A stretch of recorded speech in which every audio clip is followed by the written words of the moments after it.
Listen, imagine a world where no one is ignored, where no one eats alone, where no one suffers in silence. That world starts with 2 words: love your neighbor. It sounds simple, but this command is the foundation of Christianity, a faith built not on rituals, but on radical love.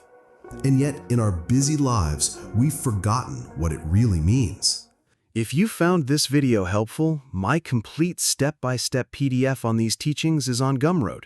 Buying it is a huge support for my channel, and I'd be so grateful.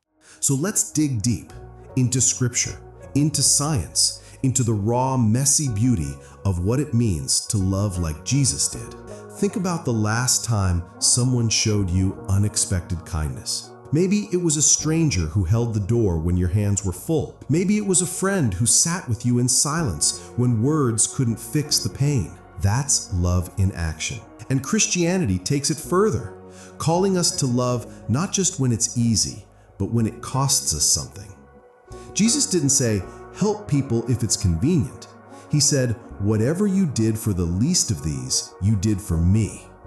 That means every act of compassion, feeding the hungry, visiting the prisoner, comforting the grieving, is sacred.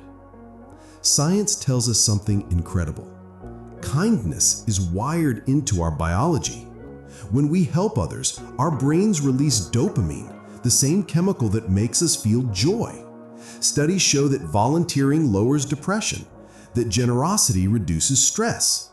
Even the Quran teaches that charity extinguishes sin like water puts out fire. Across faith and science, the message is the same. We are built to love. But here's the catch. Love isn't just about making us feel good. It's about sacrifice. Take the Good Samaritan.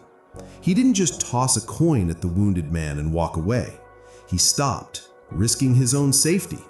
He bandaged the man's wounds, getting his hands dirty. He paid for his care, giving freely, expecting nothing in return. That's the kind of love Christianity demands. Not pity from a distance, but presence in the pain. And who is our neighbor? Jesus made it clear. Everyone.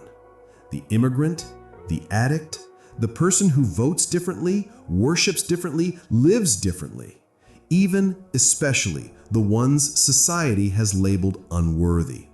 Because here's the truth. We don't get to decide who deserves love. We're just called to give it. So how do we live this out in real life? Start by seeing people, really seeing them. The cashier who's exhausted, the single parent juggling too much, the elderly neighbor who hasn't spoken to anyone all week. Then act. Cook an extra meal and give it to someone struggling. Donate socks to a homeless shelter, something so small yet so needed. Listen, not to reply, but to understand. Because love isn't a project, it's a way of life. And when it feels impossible, when loving is hard, when the world feels too broken, remember this: you're not doing it alone. The same God who fed thousands with a few loaves can multiply your small acts of love beyond what you imagine. You don't have to be perfect. You just have to be willing. Listen, the world is starving for kindness. Not the surface level kind, but the love that stays, the love that shows up, the love that looks at the hurting and says, you matter. That's the love that changed the world 2,000 years ago. And it's the love that will change it today. One person, one choice, one act of courage at a time. So go. Love boldly, not because it's easy, but because it's why we're here.